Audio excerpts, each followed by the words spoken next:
Hi friends, ನಾನು ಇವತ್ತು ಸಾಬುದಾನಿ ಸುಸ್ಲ ಮಾಡ್ತಾಯಿದ್ದೀನಿ. ಅದಕ್ಕೆ ನಾನು ಬಟಾಟೊ ಮತ್ತು ಮೆಣಸಿನಕಾಯಿ ಫ್ರೈ ಮಾಡ್ಕೊಳ್ತೀನಿ. ಆಲೂಗಡ್ಡೆ ಚೆನ್ನಾಗಿ ಫ್ರೈ ಆಗಿದೆ.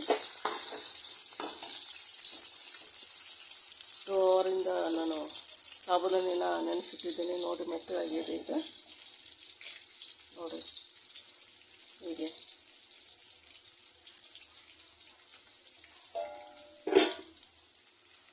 ಚೆನ್ನಾಗಿ ಫ್ರೈ ಮಾಡ್ಕೊಳ್ಳೋಣ. ನಾವು ಪೊಟ್ಯಾಟೊ ಫ್ರೈ ಆಗೋ ತನಕ ನಾವು ಸಾಬುದಾನಿಗೆ ಸ್ವಲ್ಪ ಶೇಂಗಾ ಉಪ್ಪು ಹಾಕಿ ಮಿಕ್ಸ್ ಮಾಡೋಣ. ಶೇಂಗಾ ಪುಡಿ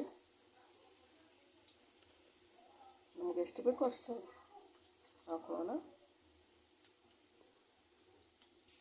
ನೋಡಿ, ರುಚಿಗೆ ತಕ್ಕಷ್ಟು ಉಪ್ಪನ್ನು ಹಾಕೊಳ್ಳೋಣ.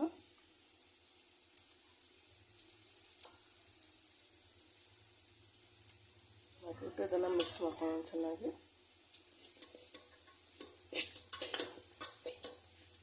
ಬೇಕಾದ್ರೆ ನೀವು ಹಾಗೇನೂ ಶೇಂಗಾ ಹಾಕೋಬೋದು. ನಾನು ಶೇಂಗಾ ಪುಡಿ ಹಾಕ್ಕೊಳ್ತೀನಿ. ಈಗ ನೋಡಿರಿ, ಪೊಟ್ಯಾಟೊ ಎಲ್ಲ ಫ್ರೈ ಆಗಿದೆ. ಇದನ್ನು ಹಾಕೋಣ. ನಾವು ಈಗ ಗ್ಯಾಸನ್ನು ನಾರ್ಮಲ್ ಆಗಿರೋಣ.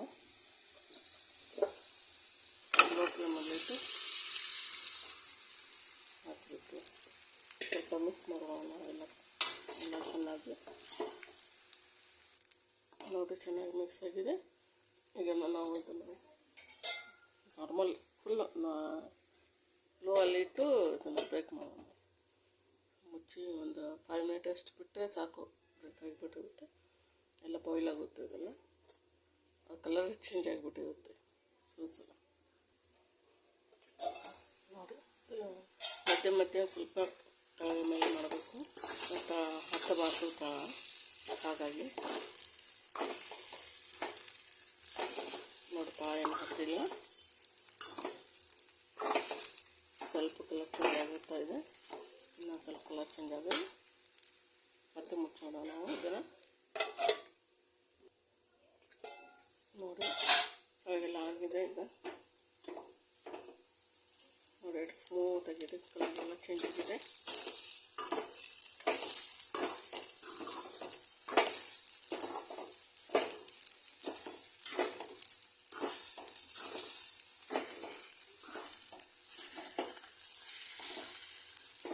ರೆಡಿ.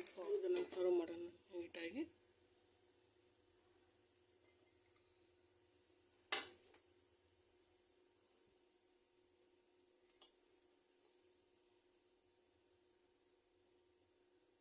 ನೋಡಿ, ಮುಚ್ಚಂಕಿತ ಈ ಕಲರ್ ಹೇಗೆ ಚೇಂಜ್ ಆಗಿದೆ ಅಂತ ನೋಡಿ. ಇಲ್ಲಿ ಕೈಯಲ್ಲಿ ನೋಡಿ, ಆ ಕಡೆ ಪುಡಿ ಆಗ್ತಾಯಿದೆ. ಪುಡಿ ಆಗ್ತಾಯಿಲ್ಲ. ಯಾಕಂದರೆ ಇದು ಬಾಯ್ಲ್ ಆದಮೇಲೆ ಪುಡಿ ಆಗೋದಿಲ್ಲ. ಮೆತ್ತಗೆ ತುಂಬ ಟೇಸ್ಟಿಯಾಗಿರುತ್ತೆ. ಒಂದು ಸಲ ಮಾಡಿ ನೋಡಿ, ಆಮೇಲೆ ಕಮೆಂಟಲ್ಲಿ ತಿಳಿಸಿ.